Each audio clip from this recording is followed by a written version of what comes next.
your flesh and blood. Welcome to Tell Me Your Story. New paradigms for a new world where we're giving you choices and knowledge of those choices to help make your dreams come true. We are here 9 times a week. Sundays at 7 a.m. and 7 p.m., Monday mornings at 1 a.m., Wednesdays at 9 a.m., and Monday through Friday from 8 to 9 a.m., streaming live at all those times at richarddugan.com. We are on SoundCloud, iTunes, TuneIn Radio, Spotify, Stitcher, Player FM, as well as YouTube, where you can watch these conversations. I hope that you will take time to subscribe and click notifications so that when a new conversation is posted, you'll be notified and you'll be able to tune in, listen in, and learn, be entertained and inspired.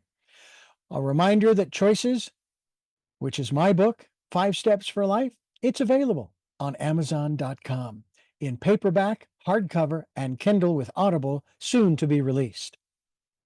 We also ask that if you can support the work that we are doing financially, we do have a PayPal account. It is there for your security as well as ours. And when they ask for an email address to whom you're sending, please go to richard@richarddugan.com. That's the email address. If you go to richarddugan.com, there is also a link directly to PayPal so that you can send us whatever support you can. And we thank you to those who have helped and to those who will help. We also ask that you take time during this decade of perfect vision, the 2020s, to go within to that quiet, peaceful, calm, still place and listen to that still, small voice. And with that, we now take you to our very special interview and guest here on Tell Me Your Story. And welcome to Tell Me Your Story. I am Reverend Dr. D, Richard Dugan, and we are here today with a returning guest. I love having her on the program because we have some very interesting conversations, and I hope that you'll stay with us throughout the program because we're going to talk with Jude Bijou. I always remember when I first interviewed you the first time, the only way I could remember how to pronounce your name was to think of the Bijou Theater. Now, I don't know that every city had one. All I know is I just remember that that was the name of a theater. And so Jude is going to share with us from her perspective, her insights, and all of that good thing, a particular topic. And we're going to talk about the 3 ultimate attitudes, and we'll get into that. But first of all, Jude, welcome. Thank you. It's nice to see you again. Good to see you too. You know that whenever there are challenges in regards to getting these interviews going, I always know that when we eventually connect and everything's working, man, it's going to be good. It's going to be good. And so I'm wondering about these attitudes. And by the way, I should mention that the Attitude Reconstruction.com's her website. So this is right up her alley, these 3 ultimate attitudes. Should we go ahead and start by naming those 3, and then we'll start breaking it down and going into each one of those? Absolutely. We can do that. All right. So it started by me having to make sense of human behavior, of my own behavior, of the behavior of people that I'm talking with or counseling, whatever. I'm a marriage and family therapist. But my father was a psychologist, and so I got that sense that I needed to find some order in the fragments that I got. So I started to chart everything out, and I needed a way to integrate emotions, thoughts, actions, communication, intuition, and thinking all in one package, because those are, I say, the 5 tools that we use. We take in information through our emotions, through our thoughts, through our intuition, the way we communicate, and our actions. So what happened, long story short, was that I was schooled in the tradition of emotions being at the base of everything. And that really made sense to me. I didn't get much training about emotions, especially growing up. We all saw what our parents did and our parents' understanding of emotions, which was not so great. But so I figured, okay, we've got six emotions. We've got sadness, anger, and fear, and their opposites, joy, love, and peace. And that could come up because I needed to integrate my spiritual practice with what I was seeing. And I was seeing that everything exists in opposites in the material world, Mm-hmm. so that we could go from sadness, one emotion that feels each emotion feels very different. And we could go from sadness, which is very down and heavy, blue, to joy, the opposite, up, bubbly. And we could go from anger, which is, oh, I want to kill you, ooh, ooh, ooh, I hate you, to I love you, I love you, the opposite. And we could go from fear, the bear is chasing me, to peace. Okay, whatever happens, I'm fine. So I figured out that there were just these six emotions that exist in pairs, and that each emotion had attitudes that were associated with it.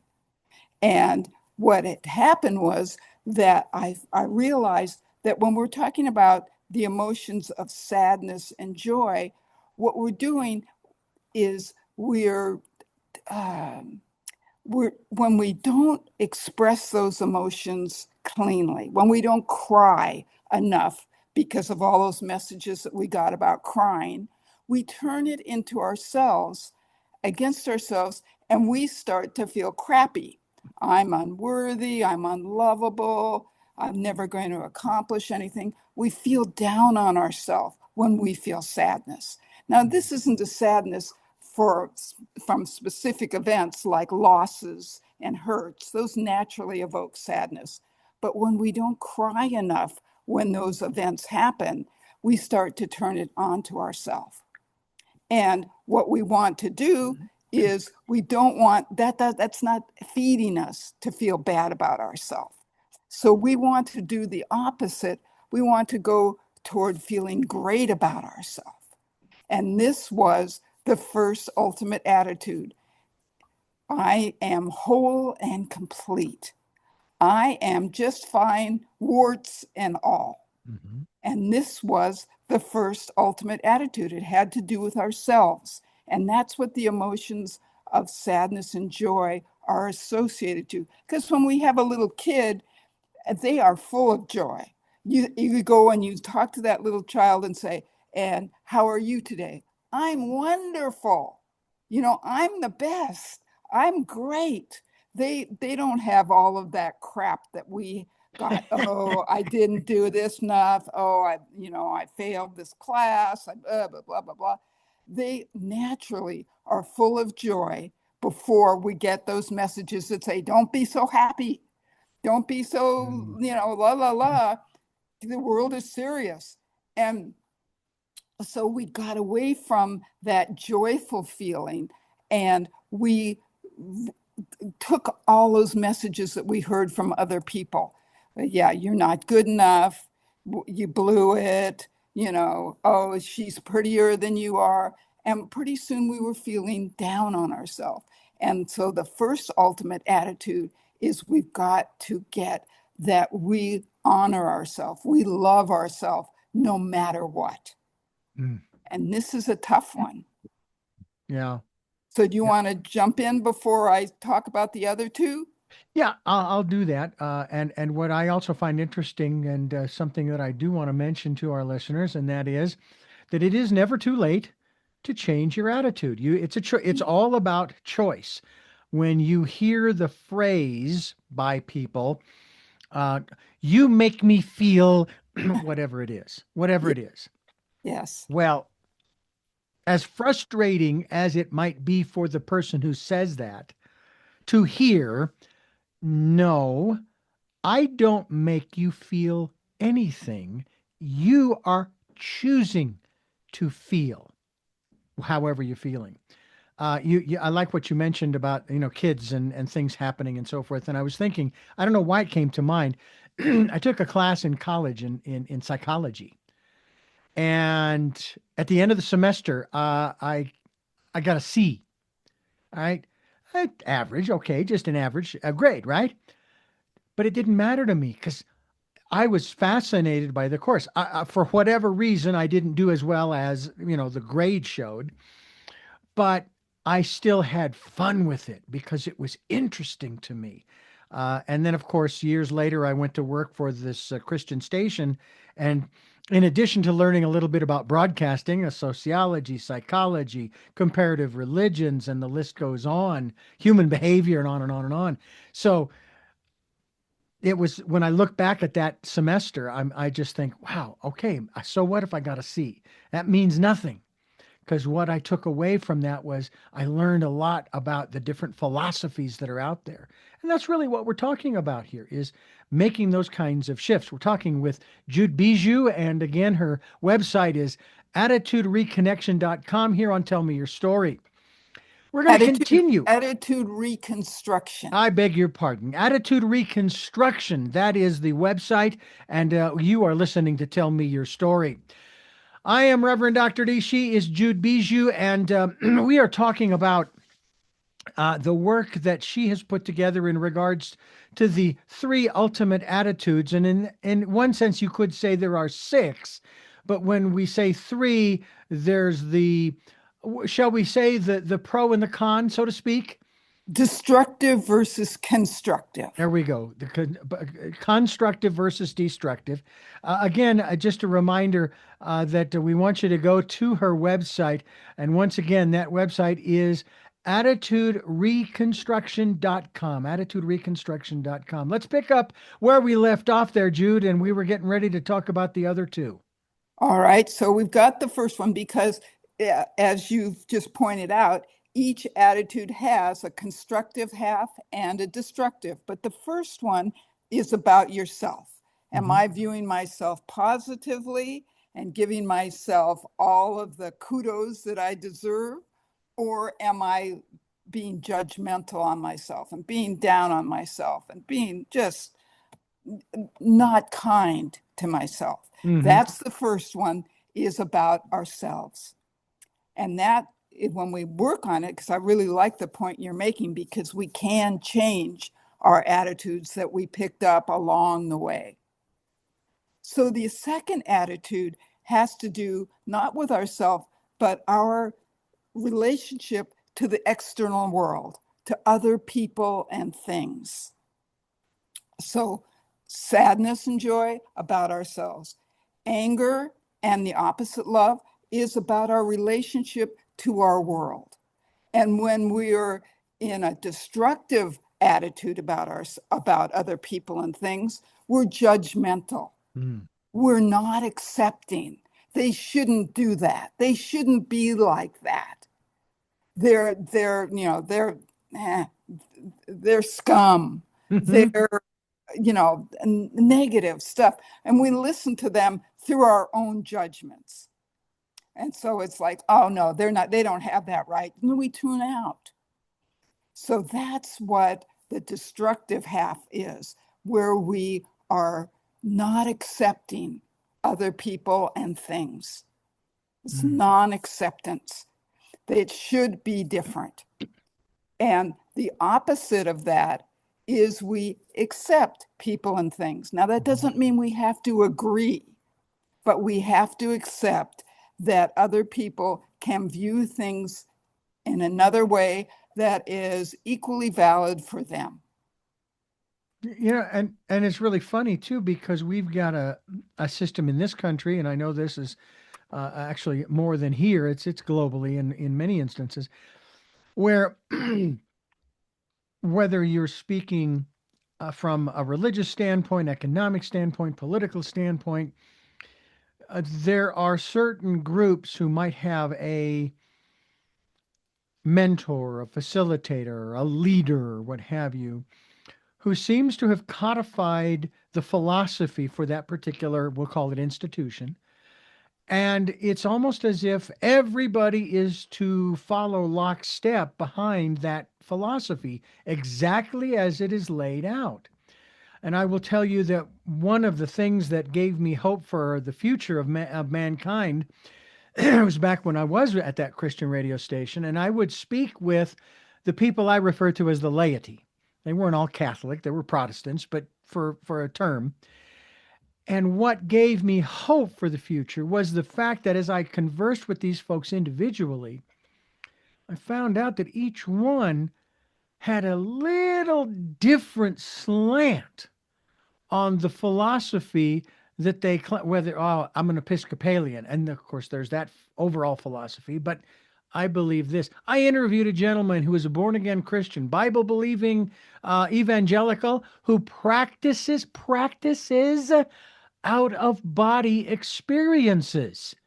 Now, if that ain't outside the norms of that philosophy that he was in, I don't know what is.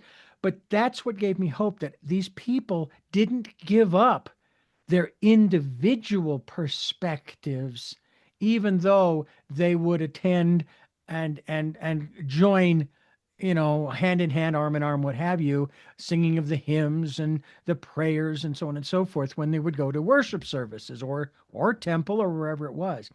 So that was one wonderful thing. And I love also that you use the word acceptance. You hear quite often, I'm sure, about, oh, we need to learn tolerance. No, because there's judgment in tolerance. I'm going to tolerate you. And by saying that, I've already judged you as being wrong, but I'm going to tolerate you. But what you said is, I accept you. And I go even deeper than that. And I say, I love you and accept the fact that you have every right to be here and carry out your role and do your script as you see fit. That doesn't mean I have to like it, but at least I now have a better understanding and I can let that go. I can let you go do your thing, and I will go over here without distraction and do my thing, and who knows? My brother and I, we're on opposite ends of the political spectrum, but he's still my brother, will always be my brother. I will always love him. And I am very proud of who he has become. We actually had a conversation where at the end, we agreed on three things that needed to be dealt with. We didn't necessarily agree on how, but we had three things that we agreed needed to be dealt with. Hey, that's something. That's a beginning of dialogue right there. And so when you start talking about this aspect of acceptance versus non-acceptance, um, there is a certain part of that, though, that sort of turns around to self. I mean, you've already talked about the first part that is self, but when you see in someone else something that you just can't accept, all right, versus something that you can, that there's something inside of you or me that I can't accept or that I do accept. Is that a fair assessment? Yeah. I don't take it back to whether it really means that I don't accept something, Mm-hmm. but but acceptance means that you are uh, uh, entitled to your opinions, Mm-hmm. and I'm entitled to mine, and neither is right and neither is wrong. They're just different. That's it. And what we have to do is listen rather than that. Nope, I don't accept it. You're a, whatever. Mm-hmm. Don't want to get political here, Right, right. but that you hold one set of beliefs and I hold another. Now that doesn't mean that I have to give in and start to do things your way, Mm-hmm. but I need to accept that you see things differently. Mm-hmm. And I still need to speak up my truth, what's true for me. So it's acceptance doesn't mean you roll over and give up. It means that you honor that the other person sees things differently and you try to it's like walk a mile in their shoes. Understanding is such a key element because that brings connection. When I understand you, you feel good, you feel seen by me, and that brings love. Mm. Mm. And this is what the opposite of anger. Anger is we are opposite, we are different, and I'm going to judge you as bad and me as good. Where love is, wow, look at this garden. It's so full of different flowers and different shrubs, different trees, and they all go together. There's none that are right and wrong. It's just what is. Yeah. And I need to relish those differences. So when we are embodying that acceptance of other people and things, we feel good.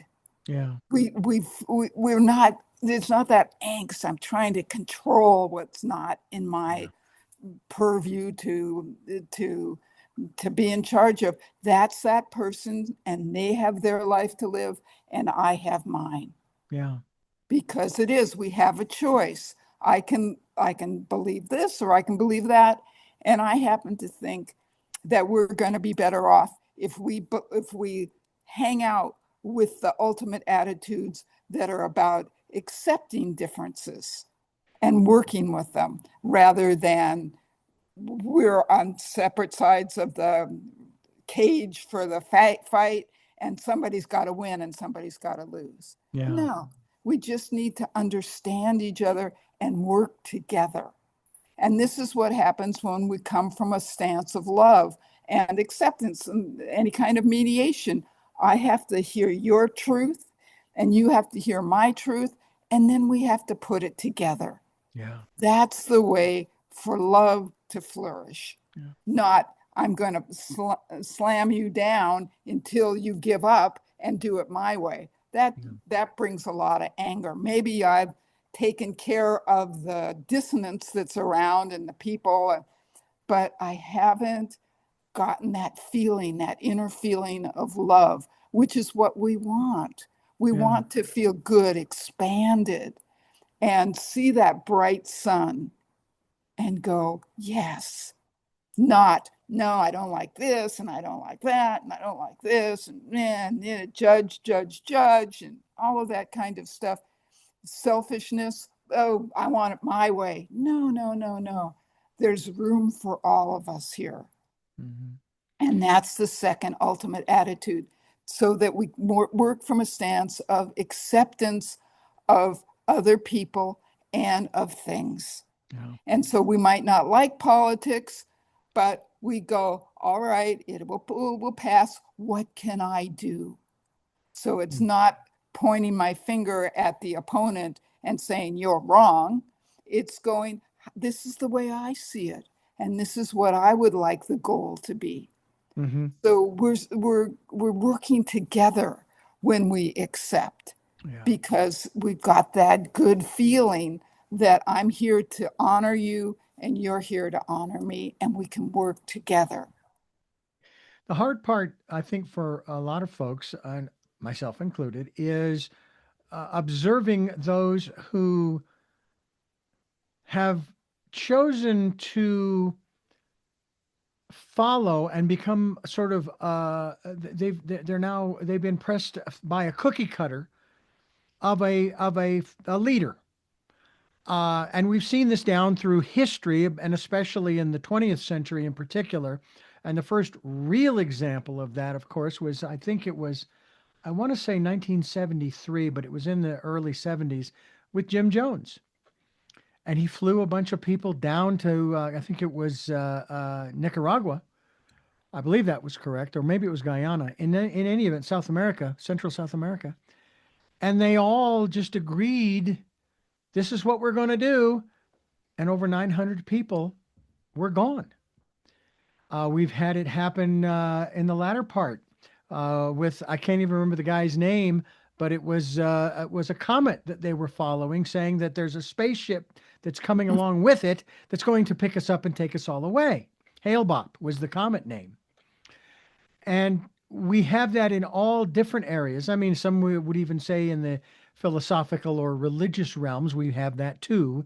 In some of the more traditional, say, oh yeah, well you're a this, oh, and you must go that way, and so forth. But as I said, my experience has been that, especially when it comes to the Christian philosophy, that the individuals are thinking for themselves, even though they still will attend the local worship center and so forth, which again is a wonderful thing because we need community.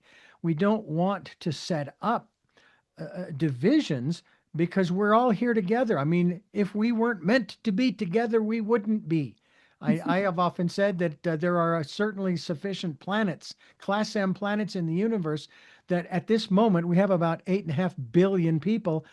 I'm sure there are 8.5 billion M class planets in the universe that we would all get one planet each. But that's not the reality. The reality is that we're here talking today with Jude Bijou, and attitudereconstruction.com's the website as we continue here on Tell Me Your Story. We're talking about the three ultimate attitudes, It, both from oh, I was going to say, isn't it nice there's only three? I know that a lot of people will go down a laundry list of different attitudes or emotions, if you will. And yet, it really is a lot simpler than that. My observations, and this is based upon just a ton of information I've gotten from so many different circles. For example, that the attitudes, and we'll talk about this, in this third segment here, in terms of the third element here, the third attitude, having to do with like revenge and retribution. I mean, most of our movies and television programs, that's the basis. I still, I still remember watching Batman versus Superman. I've told this story on a number of occasions, and something was said at the front end of the movie, almost along the lines of, "Your mother is blah blah blah blah blah," and the next thing you know, the two of them are fighting around the globe and doing all this stuff. As you get to the end of the movie, without spoiling too much, they stop and they start talking to each other. Mhm. And of course, they come to a resolution and so forth, and an understanding that, oh, I must have misunderstood what you said earlier. Well, I understand that if they had done that before they started fighting, the movie would have been 15 minutes long and nobody would have watched it. I get that. There was also a television program where there was this virus that swept the planet, but there was this naval vessel, U.S. naval vessel, that was out in the open oceans, that wasn't affected by it, but they found out about it, and they're trying to find a safe harbor where they can go without getting infected, or who knows, maybe they're carriers and they don't know yet. In any event, they find this island, and the people on the island, the men on the island, start firing at the ship, as if and apparently, and of course they managed to get on the island. They managed to subdue the people who lived there, and then they started talking, and the conversation led to the fact that the people on the ship had nothing to do with what happened to the people on the island by some other ship that had been there. And so they sort of came to a happy medium where they got along somewhat and so forth. And it's like, this seems to be the problem that we have today. And it's not just in the United States, it's No, globally. We're having it's a hell of a time just having simple conversations with people. I mean, you can only talk so much about the weather. Oh, it's a beautiful day today, sunny skies and everything. There's supposed to be some rain on the horizon, and then it's supposed to get warm. It's like small talk is only good so far. A lot of times we would like to get into some of the deeper discussions about who we are and what we're about, and our dreams and our desires and so forth. And going through these three emotions these attitudes, I should say, these three ultimate attitudes, I think is very important to begin for us to understand. So let's get into the third one here and find out a little bit more about it. Okay. So the thing you really, really captured the essence of non-acceptance, and that is that it's associated with anger. And that is the way that the movies, all of that fighting and all of those murders and all those kind of things is, I don't accept you. Yeah. And that is born of unexpressed anger. We just never learned how to move that. Well, we knew when we were little kids how to express the anger. We had a temper tantrum, and then we got over it. Then we want to go back to playing or get absorbed in something else or take a nap or whatever. But we right now, we're just, the world, well, is really dominated by that unexpressed anger, and that's coming out as non-acceptance. Mm-hmm. You aren't doing it the way that it should be done. Yeah. That's the shoulds. Yeah. So Now, that's yeah. born of unexpressed anger. And I do want to get on to number three, ultimate Yes. attitude number three, but I want to address the anger issue. And here's the frustration as a guy that I have a problem with when we talk about anger. Uh, Women, when they get angry, there's almost an allowance there. They have a right to be angry. But guys, especially around women. No, you cannot. You've got to control your anger. You can't be like that because, and so on and so on and so forth. And it's like, where specifically do guys find an outlet for that? Um, I was camping with a couple of guys, and one of the gentlemen who is much older than I, he was a former professor at a university, and he always liked to remind me of that. And we were sitting there doing the thing there at the campsite, and it was time to do the dishes. He comes over and starts telling me how. Now, I grew up in a family of 8. Do you honestly think that I did not learn in the 21 years that I lived with my parents and 5 other siblings that I did not learn how to do dishes? And I got really pissed. And I walked away from the dishes, and I was over by the fire chopping some wood, and he kept going on and on about this. And I took the axe and I came down on this one piece of wood, this one branch down in the center, and it was the long way in front of me. And the two halves came up and crisscrossed, flying in opposite directions in front of me, perpendicular to me. And I put the axe down and I walked up the hill. I said, I've had it.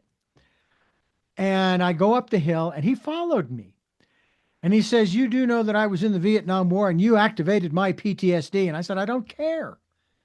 That's not my problem because you're not my father, nor are you my professor. You don't need to tell me these things. I explained that to you. I mean, basically, I stood my ground is what I did, but I wasn't going to hurt him or anything like that. That wasn't the point. But if I had done that, let's just say it was my family. Now, when I say my family that I grew up in, and we were camping, and I got that angry. Can you imagine the hell I would have gone through for expressing my anger in that way, in a way that was not directed at them or him in that instance, but was just trying to get it out? Because we need to get those emotions out, don't we? Because they can destroy us if we don't. Yes, because emotions are emotion, energy in motion. Mm-hmm. And each one feels different. Each of the 6 emotions feel different in our bodies. Mm-hmm. And anger is that hot, wanting to strike out and move that energy out of our bodies. But we need to find a constructive way to do that. And that, I'm going to say, is have a little temper tantrum. So you take yourself away and you pound. I have clients pound on old phone books with a plastic hose Mm-hmm. because pages start to fly and the noise is loud and you're destroying something. But when you're doing it, you don't go, damn you, how could you be like that? You're a jerk. You blah, blah, blah, blah, blah. It's, I'm angry. I need to get this energy out of my body. Mm-hmm. And so we have to move that physical energy out. And then we have a lot of room for acceptance Mm. Yeah. because we're no longer gripped by that anger energy. Right. And science has already shown us the constructive and destructive results or consequences of holding on to as opposed to releasing the different energies associated with the constructive and destructive emotions. Let's go ahead and jump into number 3 here before I go on any further here. Tell us about number Okay. 3 here. So we have the first ultimate attitudes about ourselves, whether I feel good about myself or crappy about myself.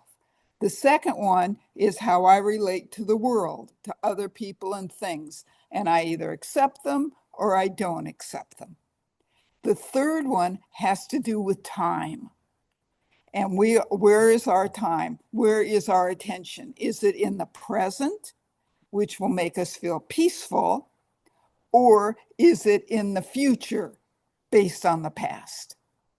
And that's with fear. That's where we're ending up, is that we're thinking about stuff that happened. Oh my gosh. Oh my gosh. I was in a car accident. Oh, I'm afraid it's going to happen again. And so we go around and we're not a good driver now because we have all of that fear that was left over, that we haven't taken care of the emotion of fear that happened when we were in that accident. It makes sense that it's scary to be in a car accident, Mhm. but we weren't given the permission to shake and shiver, which is the natural reaction when we're in fear. That's that thing we have to, when we have to talk in front of 500 people, our knees are knocking, our voice is quivering, our hands are cold. That's fear. And we need to move it out, just like we need to move the sadness by crying, the anger by moving that energy in a constructive way, not in a way where it hurts other people or things of value. And with fear, we need to shake and shiver because that's what the body is doing. You can hear it in our voice. We start to quiver, and our voice breaks up, Mhm. or we start to run around like a crazy person because we're trying to outrun that fear that we're feeling. Mm. So rather than be in the past based or in the future, what if this is going to happen? What if this? What if that? Whoa, whoa, whoa, whoa, whoa. And oh, this happened yesterday. It's going to happen again today. We overgeneralize and we lump and jump in our mind rather than going, I've got to be present. What's going on right now? So the third attitude is about where our attention is, and it's either in the present and specific. Present is gotten, be here now. We hear all of Mhm. that thing, which is great, but we also need to be specific Mhm. because what happens is when we start to lump all of those catastrophes together, we're immobilized. Oh my gosh, what's going to happen next? Rather than, all right, I'll handle this moment. Okay, let me stay with just this topic, just this thing that I need to attend to right now. Mm. So that's because we use specifics. It's one of my more favorite words, specific. We use specifics when we're talking about architecture, we're talking about cooking, we're talking about music, we're talking about engineering, uh, medicine, everything. Really, all forms of science are dealt with specific things. But nobody told us we also need to communicate and think in specific terms. So rather than lumping and jumping. We need to go, all right, what's in front of me right now? Let me try to solve this one problem. I have couples come in and they'll say, well, we got in a huge fight last night. Well, what was it about? And they list off a dozen different things. And how many of those things did you get any resolution with? None. We just brought up all of this unfinished business where I say, pick one and let's stick with that specific topic until we come to some resolution. And then we can go to the next specific, but we can handle things because we're breaking them down to little doable segments, little things, and we can handle them one at a time, and that will bring peace. So the third ultimate attitude is to stay specific and present.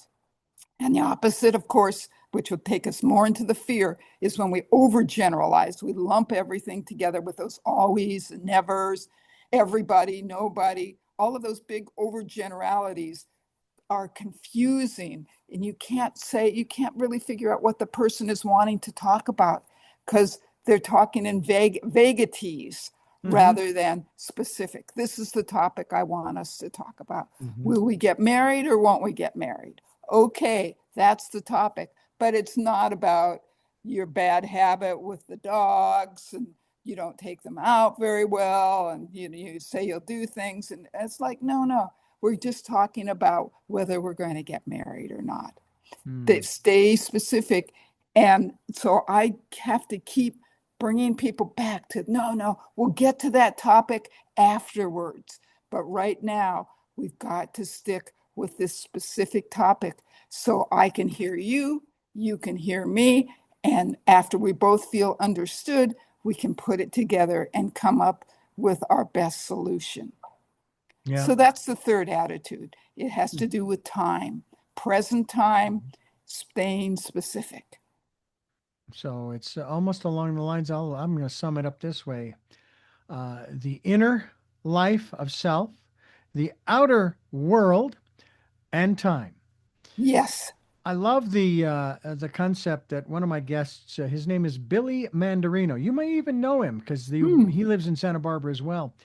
And he has a book, and he himself has the title, the same as his book. He's called The Nowist, or he calls himself The Nowist, being right here present in the moment. And I have another good friend, and we do a series every week here on the program. The podcast is called Body of Health, where we're talking about all these different things. Well, one of the things that my friend Dennis Henson, who is the author of the inspirational series called Real Impact Daily Inspiration, we did an entire series last year, 53 different programs. Each week we focused on a different story in his book. In any event, he talks about worry. And, we either worry about the past or we worry about the future, kind of what you were just talking about. Yes. And he says, well, if you think about it, all right, worrying about the past is a waste of time because, first of all, you can't change the past. And worrying about the future doesn't do you any good because you have no idea what the future will hold. And then when you get past that thing that you were worrying about in the future, okay, and you look back and you go, oh, well, I guess I didn't really need to worry because it didn't even turn out the way that I thought it was going to. It rarely does. Yeah. And all of that work, because worry is really one of the big concepts that have to do with fear and anxiety. That is not being in the present, but being in your head. All of those people, all of those, I'm going to say fear people, lovingly, I call them fear people. We all have some amount of anger and some amount of fear and some amount of sadness stored up. But those fear people are really into worry. They're into their head and trying to figure things out so they can feel more in control. Where you've got to let go of control and be in the present and be in your heart. That's that second attitude of love. That means that I'm listening within. because I know it's not, I don't have to like consult somebody else to figure out what's true. I know what's true. Yeah. I know what's true for me. And when I'm not angry, I can tap that. When I'm feeling loving, I can hear my intuition just fine. Yeah. Well, I'll tell you, it's to me extraordinary to begin the process of self-evaluation. It's one of the I don't know that I'd call it one of the pillars of my philosophy, but it's certainly in there, and that has to do with self-knowledge. And of course, one of the other aspects too is that inner guidance. I talk about this all the time about encouraging people to spend some time going within to that quiet, peaceful, calm, still place and listening to and following the promptings of that still small voice.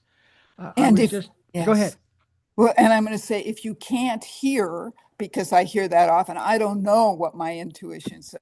I'm saying, say, go back to deal with some emotions.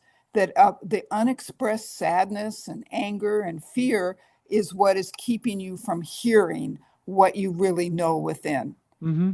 So go and shake and shiver. Be like that little, like the horse. When the horse is afraid, it's woo, Yeah. and or a dog. You take the dog to the vet. What does it do? It shakes and shivers. But we need to shake and shiver, and it's fun. Mm-hmm. It's okay. You can put on music or not, but you just, instead of tightening up, which makes that fear stronger and makes us want to try to control even more, it can let it go, can Yeah. let that, shake it out of our bodies, and then we can listen to with what's in. Well, what do I know? What do I really want? Do I really want to go to the movies, or do I want to be with a friend, or do I want to be by myself tonight? You can answer that question if you don't have emotions clogging up your thinking.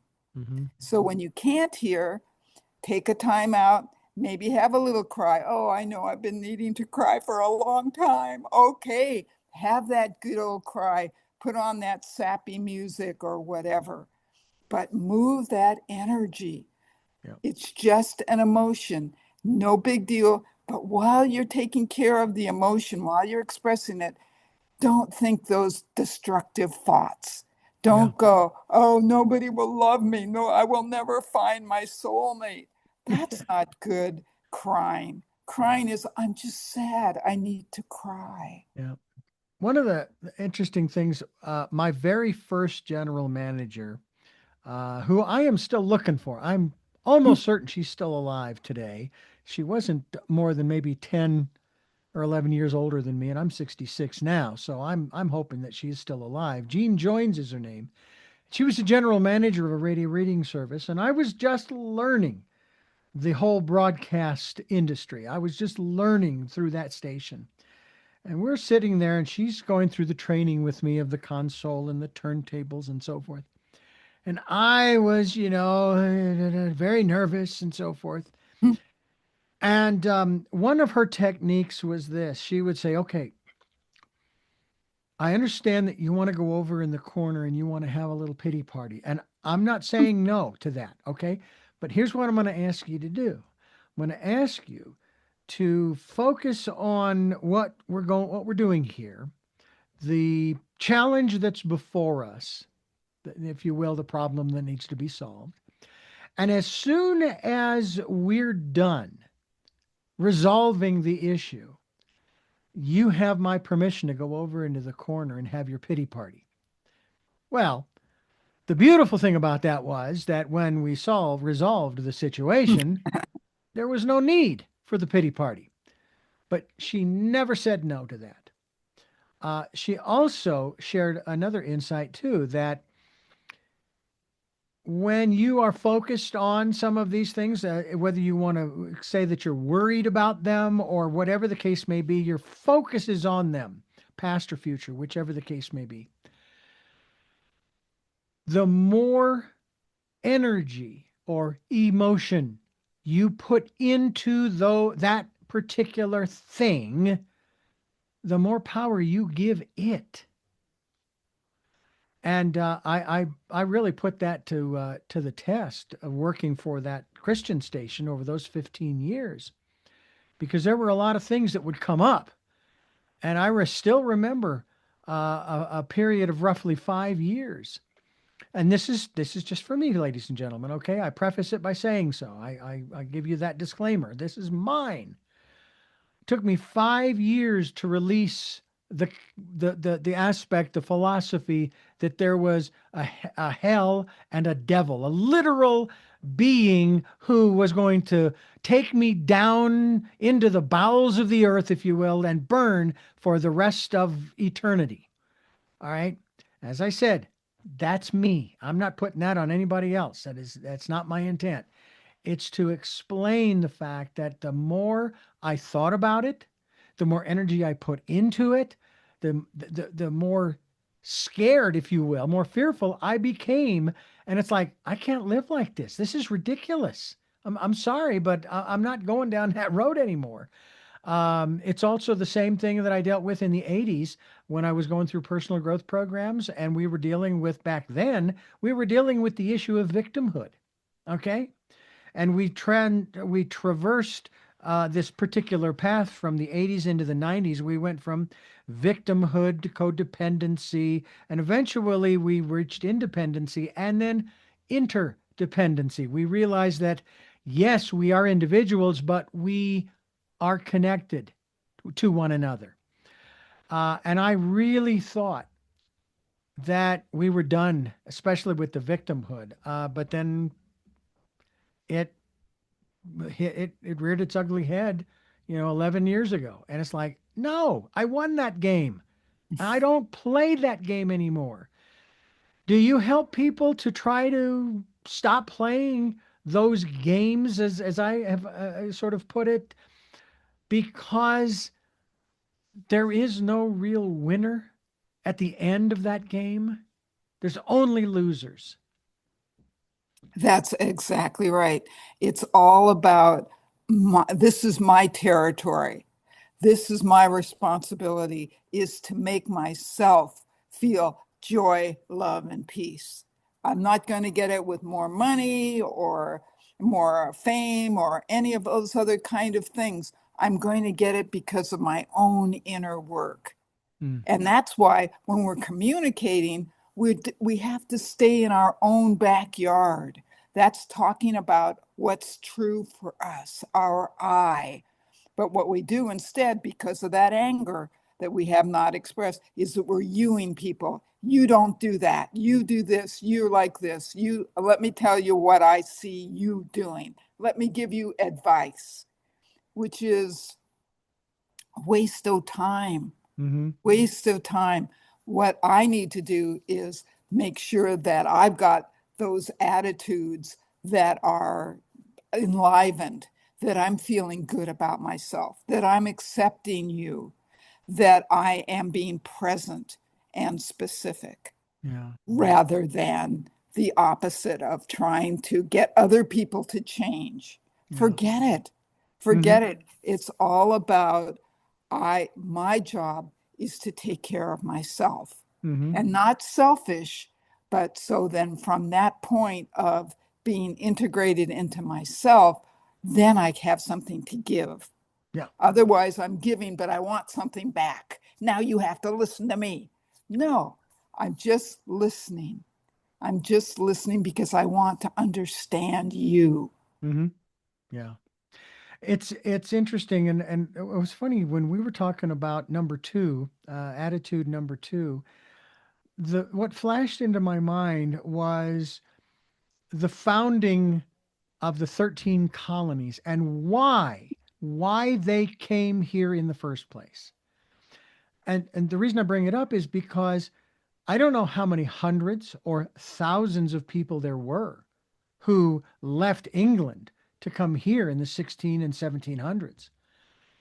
But the reality is they all had the same mindset, at least as far as wanting to get away from something and create something new somewhere else. So they all had that collective attitude of I/we want more than what we're getting here. Right. And we're sort of there again today, that if the various factions could realize that they all want the same thing.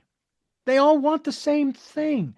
It may not look the same. It's like I often say too about how we're looking for those new ways of living. The old ways don't work. Just look around you. They don't work because we're trying to find a better way for everyone to live a better existence. Now, everybody's better is different. But at the same time, somehow, some way, those hundred or thousands of people that came over here some 300-400 years ago, they wanted the same, they wanted a better life, but each one of them wanted a little different. And then, of course, they split up into 13 colonies. And even those colonies split up into different little communities, and until we get the provinces and the counties and those kinds of things. Uh, uh, and so it's like, yes, let's focus on, when we're talking about attitude number two, let's look at what it is that we want collectively and big picture. The specifics are not relevant right now. It's like wanting to build. The Amish, they have this incredible way of building a barn, right? If it gets burned to the ground or something, the whole community comes together and builds the barn. Now, I don't know whether they have the same plan for every barn they build, so they all look the same or not. I don't know. All I know is everybody comes together to help build the barn, and each person has a different task. All right. But what's the goal? To build a barn. Well, let's build a country or a city or a neighborhood.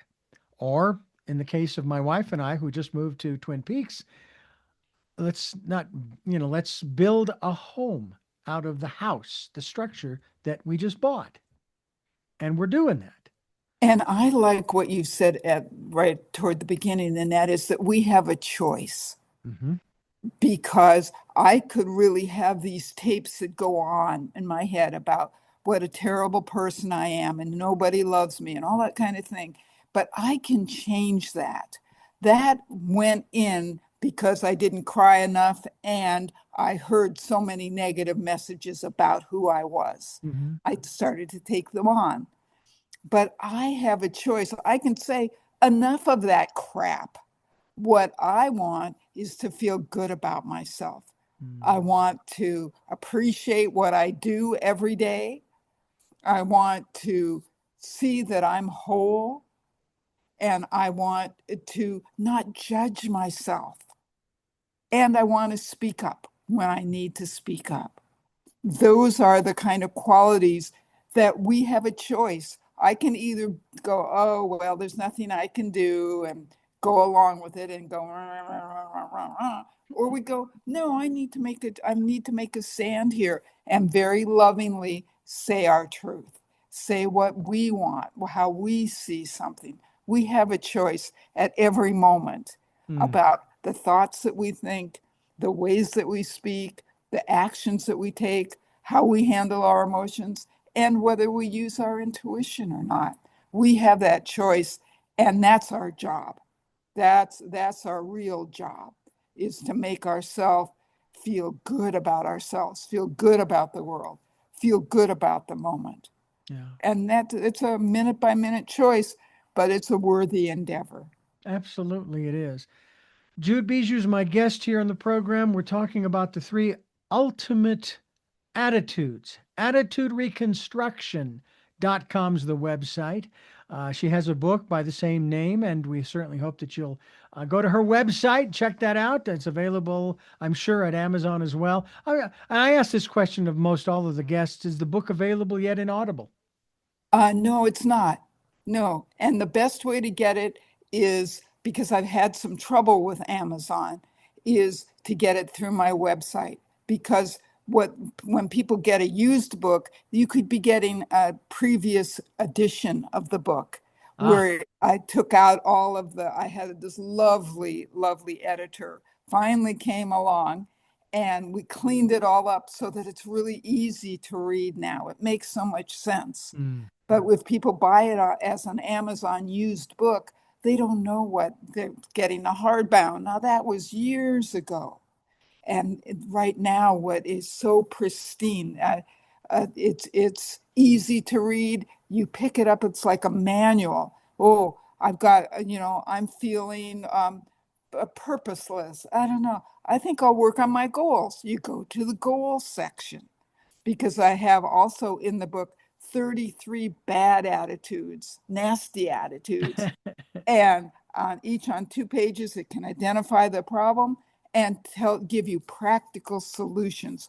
What kind of thoughts you can use to substitute, what kind of actions you can take.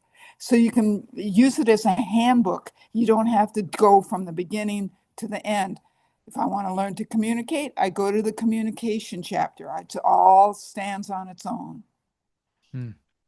Well, I probably will have to go through the same process with my book, getting it cleaned up a little bit. I know that I did self-publishing a year and a half ago, and it was a very interesting experience. But boy, I tell you what, it was so gratifying when I placed the order for the hardcover version, and it came in the mail, and I actually have it up on YouTube when I opened it up, and for me, because we had a few things going on at the time, it was anticlimactic in one sense, but still, I pull that book out of my briefcase every once in a while. I have both the hardcover and paperback versions, and I look at them and I go, "Yeah, that's amazing." And I quote my mother in regards to her review. Now, she apparently they don't let relatives leave reviews.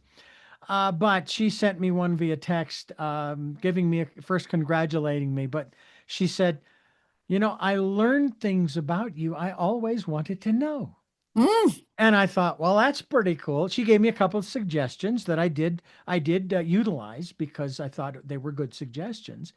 And it's just it's a really neat experience, and that's one of the reasons why we're going to have on this program in not too short a time, a woman who is connected with a PR firm that I've been dealing with for a couple of decades, getting guests and so forth, and talking about how important it is for each one of us to tell our story, whether you choose to just record it audibly or a video. Some people do what they call vlogs with a V, or you dictate it and then you maybe get an editor and you put it in the context of a book or a blog, which is a text version of the video. However you choose to do it, it's just really important that we put it out there because that's how we learn from one another is by sharing these stories. Did you incorporate much of Jude in the attitude reconstruction, the book that you say you've had a few revisions or revised editions? Uh, how much of you were you willing to share in that context that you felt comfortable with? Yes, yeah, I did. Because it's not, the attitude reconstruction isn't for you, it's for all of us. And we all struggle with the same things. Like that's what was really clear as time went on, as I put this theory together, is how we all have the same problems. We all have the same thoughts. We all have the same way of communicating. And that if I could share mine, then that give other people permission to go, oh, okay, well then I'm not too messed up.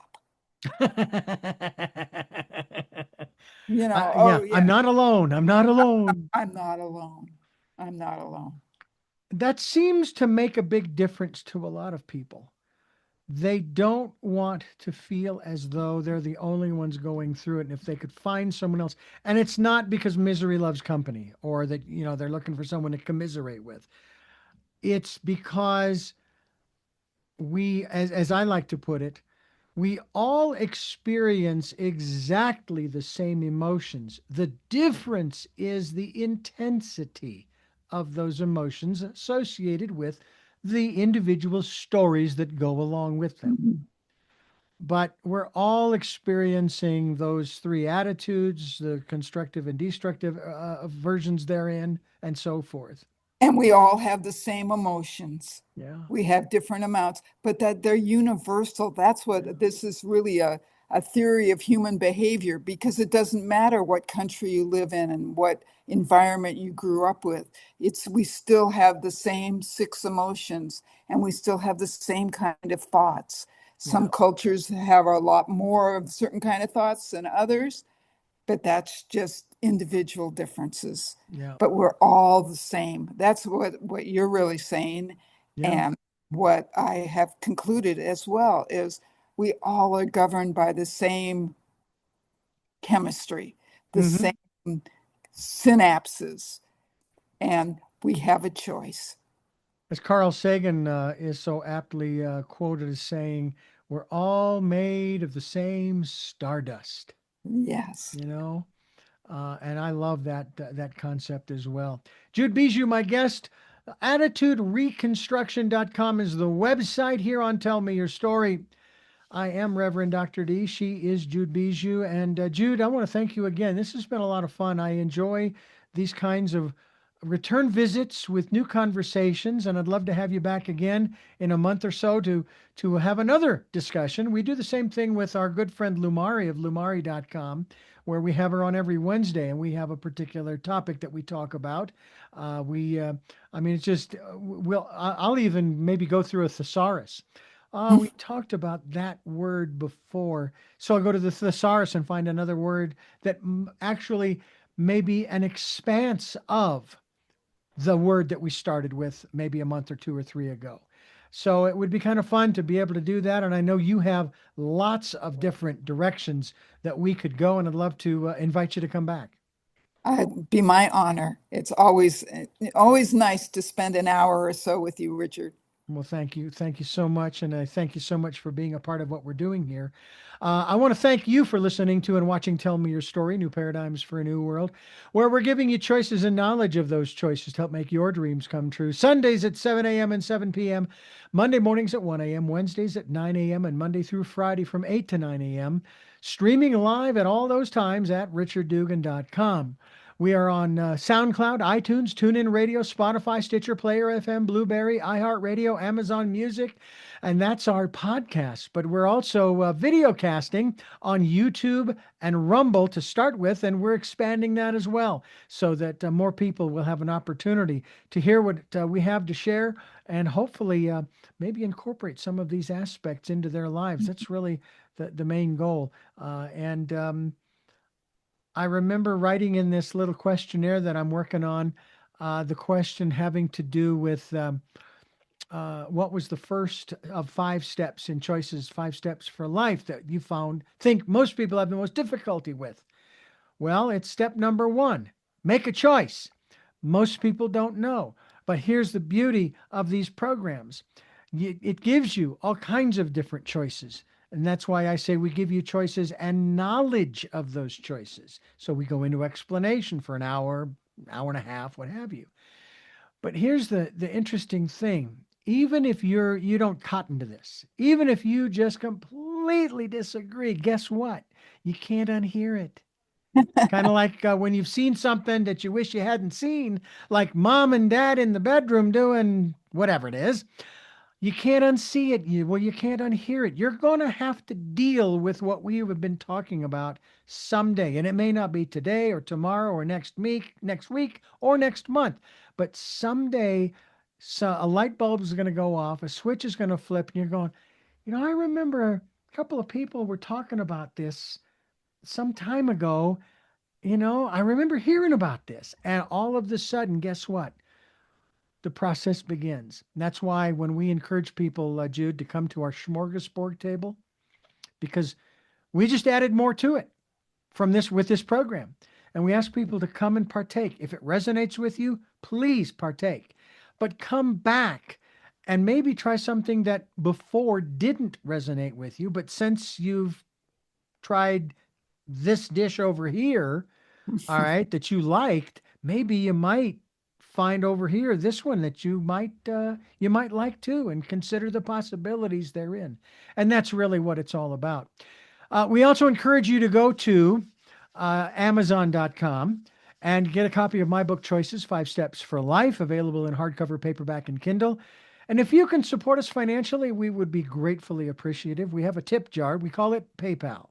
And all you have to do is put in my email address when you're sending whatever you can afford to send to us, richard@richarddugan.com. We'll take energetic support as well. And we thank you, thank you, thank you to those who have helped and to those who will help. And finally, we ask that you take some time during this decade of perfect vision, the 2020s, and go within to that quiet, peaceful, calm, still place and listen to and follow the promptings of that still small voice. With all that being said, Jude, again, we thank you so much for being with us again. We'll have you back again next month to carry on this wonderful dialogue.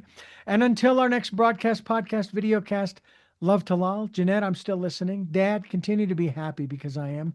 Smokey, I will see you on the other side. Mike, thanks for being in my life and letting me be in yours. And to my dear friend Zorro, aho, aho.